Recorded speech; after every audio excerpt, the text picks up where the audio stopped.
Welcome to Web Interview Assistant. Our philosophy is to keep it simple and effective. We aim for a non-intrusive experience while providing all the necessary information.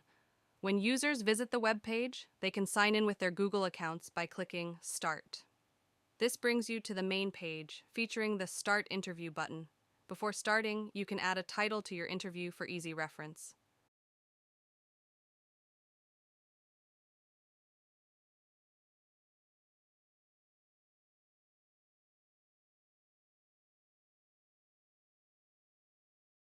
Most importantly, you can customize the instructions for the AI based on your needs. Specify details such as the programming language or focus area, like network security job post. By default, our tool requests assistance from OpenAI's GPT-4o every 90 seconds.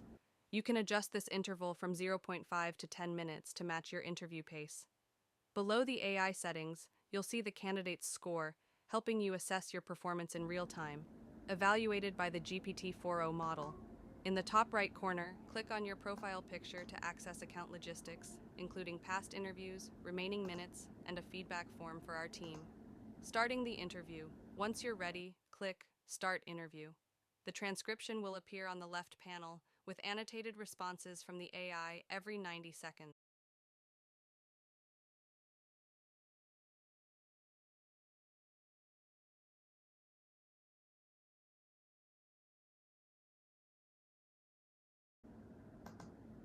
Of the interview today is going to be us working through a question in this shared document. I'm sure this is not how you normally write code. It'd be surprising if you normally wrote code talking to a stranger on the phone in a web browser. So a couple of things to try to make that a little more pleasant. So first off, please write in whatever language you're most comfortable in.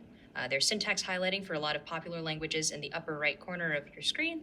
And if you want to write in one that's not there, that's fine too. So you should feel free to change the language Cool. Yeah, to I'm whatever gonna you prefer. go ahead and use Python 3. Awesome. Sounds great. So another thing to note is that we're not going to be running your code. So while I'd like you to write real code, so code that given a compiler or interpreter you could make run, if you do the equivalent of missing a semicolon or something like that, that's totally fine. And similarly, I'm not expecting that you have the standard library for your language of choice memorized. If you forget the name of a common library function that exists, just say something and we'll agree on a reasonable API for that function. Sure, sounds good. Awesome. And then one last note is just kind of like high-level advice for what I'm looking for. We really value clear and correct code here. And so by default, I'd like you to focus on that over writing super efficient code right off the bat. That doesn't mean that you shouldn't try to make your code fast, and I'm always going to be happy to come back and ask you to make something faster if I'd like you to. Just that by default, I'd like you to focus on clear, readable implementations. Okay. So I'm thinking about like code structure, variable names, things like that. Cool, sounds good. Cool. Awesome. And I'll leave a chunk of time at the end of this for any questions that you've got for me about the interview process or Jane Street more broadly or whatever's on your mind. But otherwise, do you have any questions about what I just described before we get started? Nope, no questions about that. Sounds great. Awesome. So let's jump into it.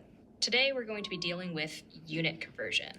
And specifically, I would like to ask you to write a program that can answer unit conversion questions, like how many meters are in an inch, given a big list of conversion facts about units. So by way of example, I'm going to paste in some example facts and queries.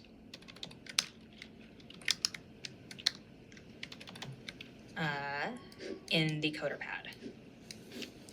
So a few things to note. So the top has a list of example facts, and the bottom is like a list of example queries that you might be able to answer in this way, given those facts. You don't have to do any parsing, so I'm going to pass the facts to you as string, float, string tuples, and the query is a float, string, string tuple. Got it. Okay, cool. Yes, makes sense. Cool. So do you have any thoughts on how we might be able to kind of like write a function that will be able to answer these queries given those facts?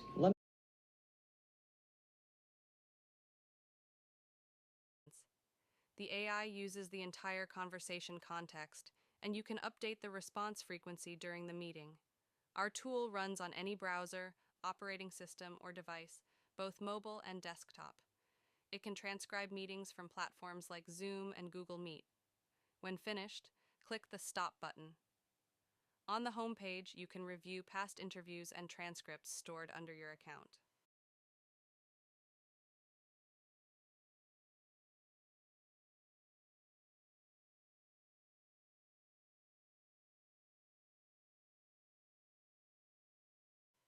Final note, on behalf of our team, we wish you the best of luck in your career.